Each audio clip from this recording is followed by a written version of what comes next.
say you na yenim say ye na ya Brefo na wo ye adwuma wo Angel TV na kwan of fa so a wo free hot dey ano dey message say obe subscribe Attention TV na any day man so wasan so I like here na wasan so ahye ama obi bia hu ne ekoso e wo Ghana ha say sanso no abo eye notification bell no so de bia na esisu sa so ne link bia be fi Attention TV be ba no won so won sabe ke bi ahwe na na Brefo ni Kwaku Manu ehia ye program fe no aggressive Kwaku Manu program na ya ese delay de na wo so a na ese pressure bi afa Kwaku Manu bisa won a ase hihye tokromu nya ba ko yaba na ya Brefo se Fíre ofi Angel TV na Okatakyie Afrifa na di nani Okatakyie Afrifa na ama nani angeda ewo Angel TV no ne kasa no krache deep no koma o party say Okatakyie Afrifa said wa fa Angel TV nyina abo no bo are you sure Okatakyie Afrifa kukura nge Angel FM ya Angel ho no e de asoa na wa tamabo so e na wodi workers for nani e mo to ya mo to bi so e ma ne Kevin Taylor e wo Canada my yenti na ya Brefo embracia wo Angel na me although my fanya adwuma da title kwala na so na me head of news TV and current affairs, head of news and current affairs with TV. Okay.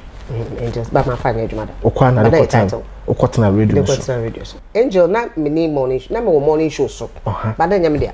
Ese o free audio phone so na say free ho sa call. E ko onua. Maybe I have temper. But we are kind of sad, but honestly, adwuma o ye no say me ni we no adwuma. Yeah. If you don't own binya, you lose value. Yes. Moving na mamo anya microphone te wonka papa. Value ne ba form. Dini kofom. Nti sana ye na mamjai. Wow. Because when Okatakyie buy no, na say nkomo na say di na etna ye na me hu de me wo so no because I was doing something like opinion.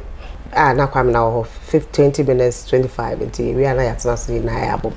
And no buy also be nti na me name exactly what me share ho say be me mpade a ye tro bi de ko ye obi de. Okay. Obia ye na dwuma ye na e bedidi. Okay. Ti me mbeje wo de. Okay. Me de ba me mbeje wo de. Metimi aye wo de no kra ye de ma me amenje. Okay. Nti I wanted me pay me space e bia wo di obey we and this is your role. Me pesa because usually radio de nipa ba ko pe na e na say ye ba Angel na ye nipa miensa enye adwuma sa radio nipa ba ko host ye one wa obeba be ka ho bia paper so be kan wi awoko na nipa na to aso enti na sa na say ya na me hu baby amefa senye sa so na me hu okay and that wasn't coming. Wow. And I was just home it's never here for months you dream go na what TV no TV hu de wo ye nese woni me so couch program bia ma me anwumre wo TV so but me nya anwumre person me anapa okay nti I say me ya anapa say me nya anwumre I say ya addition okay yes betimi asa ayira ana obebre ansa wase piano viewers na say hu say ofe wakosha na adwo nti da ba ofe ba wo free on Okatakyie nya problem me no personal problem no I didn't but problem ho no I think so wa frame problem ho wa frame anu achi na wa frame the reason why of frame was I think say me call Kwaku birthday let me say me putting a picture on Facebook then Kwaku started so mo did matter yeah what's your problem I me boss na me jai juma na ntima me posting na it went on I was so angry I had to explain to people that look let me out brother na say juma no person me yebi that is how I saw it into that me jai that is it into he felt because now it wasn't working well he wasn't opening up well until he felt that oh yeah talking in front of my interest and I'm just Odwane Fro can yeah he called me and no nam so me dis oko kan se be ma Frank Taylor so am friends Kevin Taylor and obenya beef be was social media no so Fíre that's a Kevin card be so hu hia o mo di nkase okay me kro wa come say be 2 times won ye big won ye that big o mo di obetimi aka wasem ba wo mo di and your body in partners so we are big okay and I'm proud he mentioned my name okay and did what he did okay. It means that he accepts I'm big I'm that big here okay. And he had to mention my name who din wo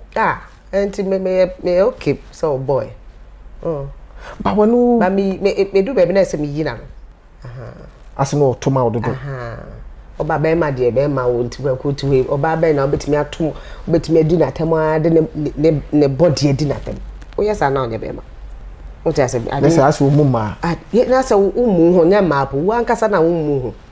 Because body won't me know buying some funny and for the person. The person in them, that's what I mean. Yeah. So you better be you say you want it's me, but to me fun won't be and I say why you just say Bema and I say no oh yes I now wouldn't share personal no no the man says no was it and or be fan call Bruni be fan call at the Bruni tongue and wood 20 more Diana and answer.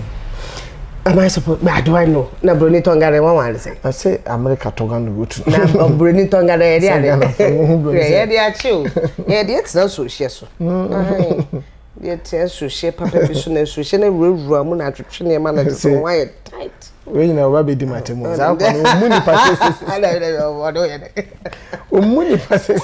O di matem Twitter sa me nya. No pa o me so no. Ayo ju no wo so wa bi bi anza. I didn't call with my temple when you so. My temple did you too. Frank, friends, Kevin, Ade. Frank is on this one. Frankie Taylor. So, you are Frankie Taylor. Frank Taylor, president of Boise Fox FM Kumasi. O say, my qua butchery, my video. I say, oh. Before we not duty no omonteso ampa so duty ni kunye nobody na ma kasa asemo na amanfo asom se Kwaku de o kan de no cross papa ya be did matem se ka me mo pen krodin ai be kasa na do no wa bon nti wan kan sa de na se wonim de okeka nti bla ne o se edu de bia Kevin pese o chese wonim bibia ba se ye wo kasa koa na ye wo kasa bebe that's the kind the same thing. You don't need to mention anybody's name, but the same thing to say, and you may call me and call you into you. And you know, say, who's having no dimatum there? Now I say, Okra wouldn't name it. But you see, a Juma now, oh, you know, so also you're one sided that. Then you also have a problem. Because there's no way Nanado can be perfect, and there's no way John Mahama can be perfect. Debbie, Miss Ako, a Legon Hospital. Yes, you'll be on her agenda. Okay. Now, come a Juman, Obi, dear Juma. Legon Juma, a Trianica, oh, yeah, okay. And yes, me my colleague on home in Cohoda. Me first time. Me cry me unim call. You, me first time they me call cry cake for senior accident. Ana madam for back na Ziggy. Omo ka Legon Hospital ko me me bi people. But na me won nam fufu a guy o me artwork. I friend say cry. Afra. Ana na down for so ye doctors and nurse say there wo ho. Omo atwe me say de me fa mani sei. E me hwese de hotel. Omo pese omo benya kwa na nkofo pa ho mo. Enti keke fosu nya accident ya na Azigi fi Germany bae. No se Kwaku yen kohwe keke fosu. Eni na kwase me do me ye sure. As me wura Brochi hospital. Me ma kwa America hospitals be 3 difference. But when they compare America hospital difference in him. Na me should dey know. Me twi me phone say dey me ko do America me say America be there no. Say so me do Ghana na Ghana be there. Hospital be there. America hospital be there. Bra yi say onu wi ana I'm sorry. I thought be America there nya papa. Enti what ya na aye bebere. Me so ya America mawu. O be jira me so. Na na ya say onu de won twa ntroda because they say any tea white nyina abam. Enti we nothing but the truth. I can't twa akra.